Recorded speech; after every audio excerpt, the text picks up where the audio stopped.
permintaan maaf dan klarifikasi apakah kok enak diterima? betul ya, setiap melakukan kesalahan terus kemudian minta maaf, cukup dengan maaf. Kemudian akibat yang ditimbulkan seperti apa? Kita ini di tahun politik nggak pantas dia melakukan itu.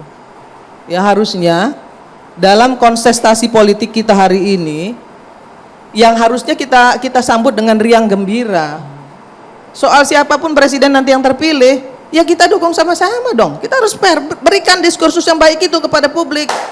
Permintaan maaf tidak cukup ya, Mbak Irma? Iya, bukan malah selalu nggak fair juga ketika misalnya dia bilang bahwa dia melakukan kritisi. Kritisi seperti apa? Kritisi dungu, tolol, bajingan, itu yang diomongin. Itu bukan kritisi.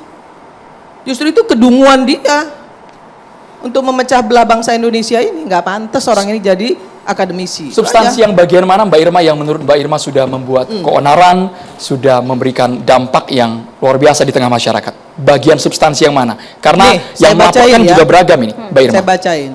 Ada 8, saya baca yang disebutkan oleh Mbak Retno Marsudi ya, Menlu. Bahwa berikut 8 kesepakatan hasil pertemuan Jokowi dengan Xi Jinping.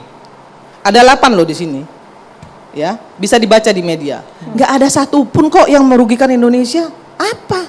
Contoh, protokol tentang persyaratan pemeriksaan dan karantina untuk ekspor serbuk konjak dari Indonesia ke Tiongkok. Bagus dong. Kita ekspor kok. Kemudian protokol persyaratan psikosanitari untuk ekspor ya dari Indonesia ke Tiongkok. Apa yang mau dikritisi? Apa yang mau dibilang itu tolol, bajingan tolol apa?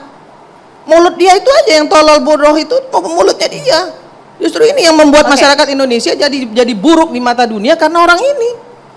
Jadi kalau dia ditangkap hari ini menurut saya itu pantas. Oke, menurut Mbak Irma, Mbak Irma adalah itu pantas. Saya mau ke Bung Ferry. Bung Ferry, betulkah kemudian ini juga pantas berbagai pasal yang tadi sudah didalami oleh Barreskrim menjerat Rocky Gerung dengan berbagai pasal, mulai dari pasal penyebaran berita hoax hingga kemudian undang-undang ITE? Ya, pertama terima kasih perspektif yang disampaikan Uni Irma yang menyebutkan bahwa tidak patut mengajar tidak sesuai adab. Dalam konteks ini berarti memang apa yang disampaikan. Posisi Mike boleh lebih dekat? Ya, dalam arti apa yang disampaikan Bang Rocky lebih ke persoalan etik. Masing-masing orang akan berbeda cara melihat etik. Oleh karena itu, karena ini saya pikir bukan lagi persoalan hukum. Kalau kita lihat konteks pasal-pasal yang dikenakan ke Bang Rocky, kan ada tahapan-tahapannya ya. Pertama mau dikenakan delik penghinaan terhadap presiden. Karena delik aduan tidak mungkin presiden datang sendiri. Apalagi kemudian serangannya itu berkaitan dengan kebijakan presiden gitu ya. Tidak jadi. Lalu dicarikan delik lain pasal 28 dan 45 Undang-Undang ITE. Pasal itu punya unsur yang sulit buktikan, yaitu unsur yang berkaitan dengan SARA ya. Suku, agama, ras, dan antar golongan. Oleh karena itu, tiba-tiba pasal itu kemudian dicabut, ya, dicari yang lain. Dan kebetulan sama dengan beliau berdua, pasal yang mau dikenakan, pasal 14, pasal 15, Undang-Undang 146. Yang berkaitan dengan KUHP lama mau diubah ya. Saya dengan kira ini penyesatan publik juga. Tunggu, ya nggak bisa juga dikatakan sama dengan bangsa ganda Senegolan dengan pasalnya sama. Enggak sama. Ini pasal ini nggak sama. Pasal yang Rocky Gerung ini melakukan fitnah. Oke, boleh kita pasal apa tuntaskan yang dulu? dimaksudkan? Ibu Irma ditahan dulu. Dari Tuntaskan mana dulu. Uni tahu fitnah? Uni yang difitnah. Loh, siapa yang difitnah? Nah ini dia. Ya siapa? Uni. Dari mana Uni tahu itu fitnah? Presiden sama sekali tidak mengatakan. Saya bicara di media. Apakah Uni tahu betul 100% presiden? Tahu? Apa? Apanya yang difitnah? Dia bilang ya bahwa IKN mau dijual ke Cina misalnya seperti itu. Itu fitnah bukan? Ya kan presiden yang dia bilang. Yang menjadi pasal yang dipermasalahkan itu kata-kata BJG TLL. Begini ya, Pak, kan? begini Adinda. Kita Saya nggak usah boleh lah selesaikan berdebat dulu soal ya. ini itu. Karena Uni perlu tahu pasal yang hendak dikenakan ke Bang Rocky itu pasal 14, pasal 15. Pasal apapun menurut saya orang ini harus dikenakan Nggak bisa di pasal penjara. apapun. Nah ini kan Silakan, Bung Ferry. menjadi awam sebagai senator kan seolah-olah marah begitu ya. Seluruh pasal bisa dikenakan ke Rocky Gerung. Diuraikan boleh, Bung Ferry, isi Ya makanya pasal-pasal saya mau itu? uraikan. Kan pasal ini soal pasal 14 dan pasal 15 Undang-Undang 1 tahun 46 yang memberlakukan sebagian mengubah KUHP gitu ya. Dan harus diingat bahwa KUHP itu berlaku karena azas konkordansi di aturan tambahan peralihan Undang-Undang Dasar yang lama. Nah, pasal ini sudah tidak ada pemberlakuan pasal-pasal lama ini karena Undang-Undang Dasar Negara yang baru sudah lahir, sudah ada yang barunya. Hasil perubahan tahun 99 hingga 2002. Nah, perspektif relasi antara negara dan warga negara diatur di dalam Undang-Undang Dasar Negara yang baru. Sudah sangat berbeda nih karakternya. Relasinya sangat sistem presidensial, tidak bergaya kerajaan seperti di Belanda. Kalau kemudian warga negara kemudian mengatakan sesuatu yang tidak disenangi istana, bisa dipidana yang disebut dengan pasal lese-maese itu. Nah sekarang tidak ada lagi. Yang lahir kemudian dari semangat Undang-Undang Dasar ini adalah, dan cerita perubahan konstitusi adalah Undang-Undang 28 tahun 99 tentang penyelenggara negara yang bersih dan bebas dari KKN begitu ya. Apa isi ketentuannya? Sederhana.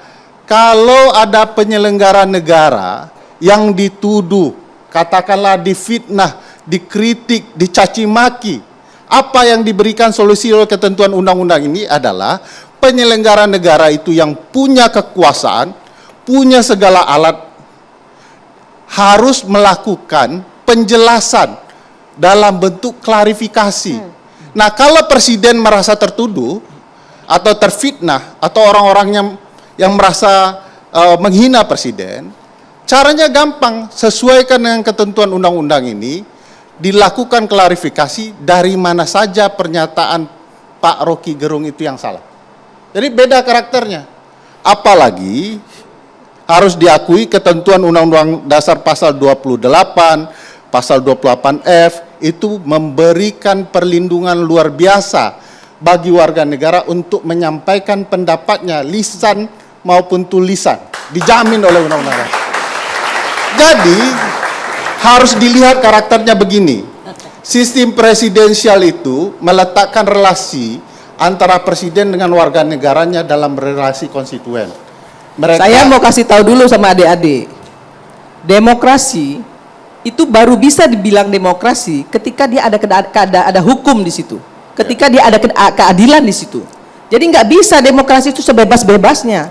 Saya juga Atas mau nama kasih hak tahu, azazi manusia, saya mau juga atas masih nama kasih- hak azazi manusia, orang boleh mengatakan apapun, mengeritik apapun dengan kata bajingan, tolol, dungu dan lain sebagainya. Nggak boleh. Saya juga mau kasih Bu tahu Irma udah 4 kali dalam diulang sistem kata-kata Nggak boleh itu. dalam sistem Ini demokrasi namanya konstitusional, memutar-mutar kepala apa namanya, negara, memutar undang-undang, kepala pemerintahan yang memutar-mutar baik itu bahasa hanya untuk adalah membela Rocky yang Gerung. tidak Itu aja berani urusannya. melaporkan warga Ini negaranya. nggak benar ini. Dalam pendapat demokrasi sederhana, kalau penyelenggara negara memberikan rasa pertakut kepada warga negara, itulah totalitarian, itulah otoriter.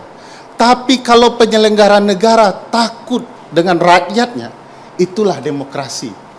Itu penjelasan demokrasi sesungguhnya, tidak yang seperti disampaikan di Irma. Hari ini dengan segala kekuasaan presiden di dalamnya, siapa saja bisa dihukum. Kalau orang tiba-tiba jadi penguasa, tidak senang dengan Irma, apapun Ya. kata-katanya bisa dikatakan fitnah. Dalam Saya sistem mau bilang, presidensial. saya mau jawab begini. Tunggu nih. Apapun juga yang sudah disampaikan oleh Rocky Gerung dari awal sampai hari ini, pernah nggak digubris oleh presiden? Nggak pernah. Tapi kali ini beliau itu sudah melampaui batasannya. Menurut Nyi Irma tidak Ya, menurut sudah ada presiden. fitnah Oke, di ya. situ. Jadi sudah dalam- ada fitnah, Jadi- sudah ada ujaran kebencian gitu ya. Sudah ada perbuatan membuat gaduh ya, kemudian menghadap-hadapkan rakyat dengan rakyat. Oh, kita itu debat sudah hari semua malam dilakukan. ini juga bergaduh nih. secara nasional ditonton oleh orang-orang. Bapak dan Ibu, Bapak yang saya membuat berdua di gaduh. penjara.